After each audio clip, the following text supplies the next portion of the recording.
Welcome, आपका फिर से स्वागत है। हम लोग पढ़ रहे हैं ग्रामर क्लास में आर्टिकल। कल हम लोगों ने पढ़ा आर्टिकल क्या है और आर्टिकल का पोजीशन कहाँ है। अब उनसे आगे और पढ़ते हैं टाइप्स ऑफ आर्टिकल। आप लोग जान रहे हैं कि दो प्रकार के आर्टिकल होते हैं, डिफिनिट और अनडिफिनिट। डिफिनिट के अंतर्गत द और इनडिफिनिट में ए और एन। डिफिनिट इनडिफिनिट कर देते हैं इसको डिफिनिट, और ये है इनडिफिनिट। हम लोग पढ़ चुके हैं कि आर्टिकल क्या है, किसी को डिटरमाइन करता है, किसी को द करेगा डिटरमाइन तो किसी को करेगा ए और एन। शुरू करते हैं और इसी को पढ़ते हैं। Uses of indefinite article अर्थात ए और एन। आप लोग बचपन से पढ़ते आए होंगे कि आर्टिकल खास करके ए एन का प्रयोग उच्चारण के अनुसार होता है। तो चलिए पहला रूल लिखते हैं। ए एन का प्रयोग, ए एन का प्रयोग सिंगुलर काउंटेबल नाउन के साथ किया जाता है।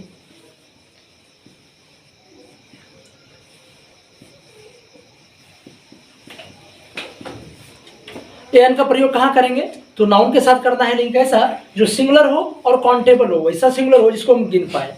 चलिए इसका कुछ और देखते हैं। तो एन का प्रयोग उच्चारण के अनुसार करते हैं। उच्चारण के अनुसार किया जाता है।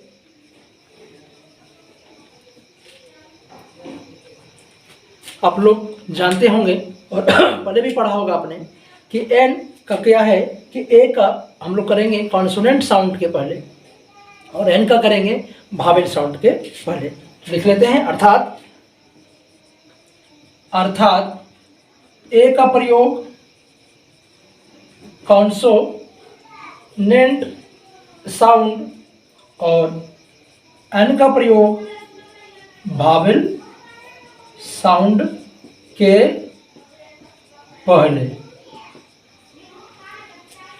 आ का प्रयोग, ए का प्रयोग करेंगे वैसे जो कॉन्सोनेंट साउंड हो। अभी हम बात करेंगे क्या होता है कॉन्सोनेंट साउंड और क्या होता है भावेल साउंड, और एन का प्रयोग करते हैं भावेल साउंड के पहले। चलिए तो हम लोग पहले बात करते हैं क्या होता है कॉन्सोनेंट साउंड और क्या होता है भावेल साउंड। तो भावेल साउंड को वोकल साउंड भी कहते हैं, यानी वो आवाज़, वो साउंड जो किसी प्राणी को जन्म के साथ मिलता है उसे भावेल साउंड कहते हैं। जिसे कोई बच्चा जन्म लेने के साथ भी वो ए ओ ऊ इत्यादि बोल सकता है। कोई जानवर भी हो, कोई गूंगा भी हो, तो उन लोगों के पास जो साउंड है उसे वोकल साउंड या आप यूँ कहें तो वही भावेल साउंड है।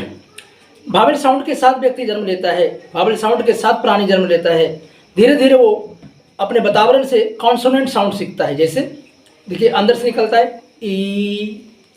अब उसी को जब बच्चा सीख जाता है और अपना ठोर को होठ को मिला के बोलना सीखता है तो कहलाता है बी सी डी।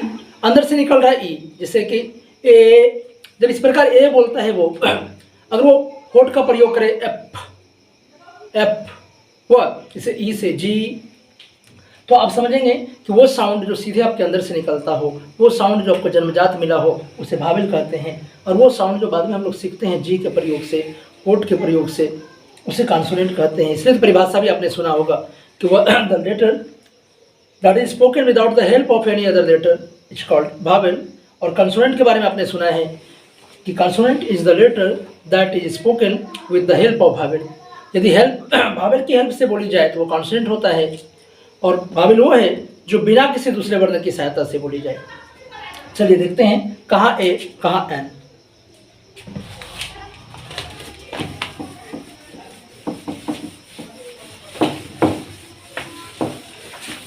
चलिए बनाना शुरू करते हैं। और ऑनेस्ट मैन क्या लगेगा, कल हम लोग इस पर बात किए हैं। सिर्फ ऑनेस्ट होता तो नहीं लगता, ये नाउन भी है तो लगेगा एन ऑनेस्ट मैन। क्यों, ये एच साइलेंट है, इसका उच्चारण नहीं हो रहा है। हम लोग पढ़े ऑनेस्ट। अगर ये हॉनेस्ट होता तो नहीं लगता। बॉय क्या लगेगा?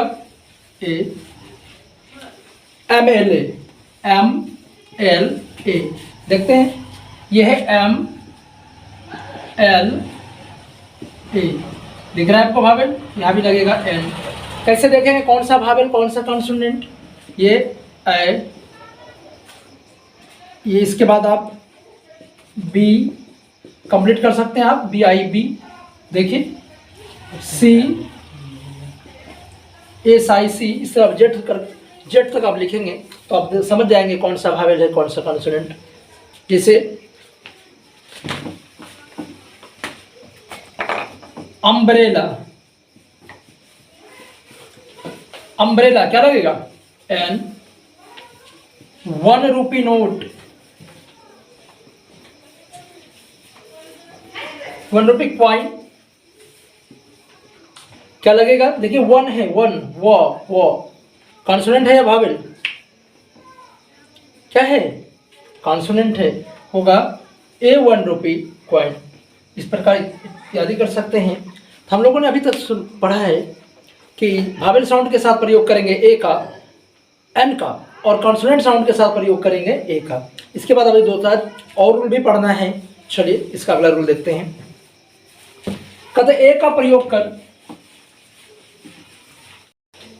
चलिए पढ़ते हैं। तो एन का प्रयोग सिंगुलर काउंटेबल नाउन के पूर्व कर उसके संपूर्ण जाति का बोध भी कराया जाता है।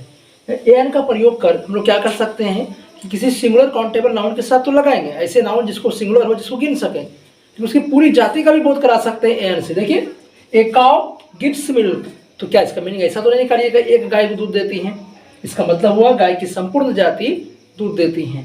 ए बर्ड कैन फ्लाई, अर्थात सारी पक्षियाँ, यानी पक्षी की सारी जाति उड़ सकती हैं। तो एन का प्रयोग कर किसी भी सिंगुलर काउंटेबल नाउन का पूरी संपूर्ण जाति का भी प्रयोग कर बोध करा सकते हैं। चलिए अगला रूल देखते हैं। अगला देखते हैं, तो एन का प्रयोग पर यानी प्रति, पर मतलब जैसे पर डजन, तो प्रति के अर्थ में भी किया जाता है। एन का प्रयोग कर हम लोग प्रति नहीं पर, जैसे कि माने पर किलो, पर दर्जन, इस प्रकार का भी बिहेव कर सकते हैं, इसका भी बोध करा सकते हैं। कैसे? तो eggs are sold ₹50 a dozen, अंडा 50 रुपया प्रति दर्जन, 50 रुपया प्रति दर्जन बेचा जाता है। राइस इज सोल्ड ₹20, यहाँ भी ए का मतलब क्या? पर। चावल जो है वो 20 रुपया पर किलो बेचा जाता है। चलिए तो अगला देखते हैं। नेक्स्ट देखते हैं, एन का प्रयोग द सेम अर्थात समान, बराबर के अर्थ में भी किया जाता है। अर्थात एन का प्रयोग कर हम लोग समान, बराबरी का भी मीनिंग निकाल सकते हैं। जैसे देखिए बॉयज ऑफ एन एज, अर्थात boys of the same age, क्या मीनिंग हुआ कि सेम उम्र के बच्चे, सेम उम्र के लड़के। मैन ऑफ अ नेचर, अर्थात man of the same nature, एक ही बिहेवियर के मनुष्य। चलिए अब आगे देखते हैं। चलिए देखते हैं अगला।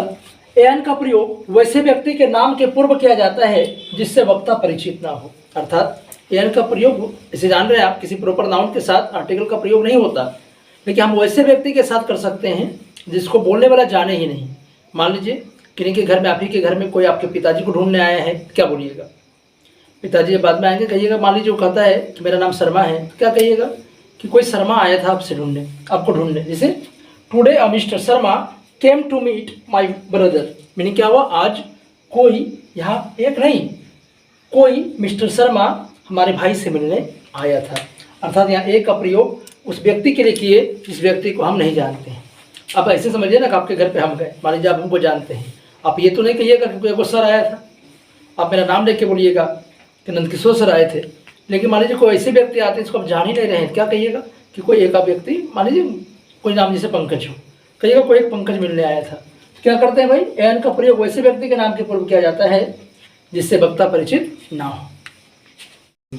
एन का प्रयोग देखिए कहाँ कहाँ कर सकते हैं, तो कहते हैं किसी एक्सक्लामेटरी सेंटेंस में प्रयोग किए गए सिंगुलर नाउन के पूर्व एन का प्रयोग किया जाता है।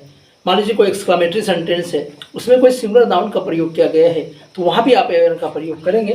कैसे? तो व्हाट एन आइडिया, आप लोगों ने सुना होगा टीवी पे, व्हाट एन आइडिया सर जी, देखिए है ना एन। व्हाट एन आइडिया, यहाँ भी आर्टिकल है।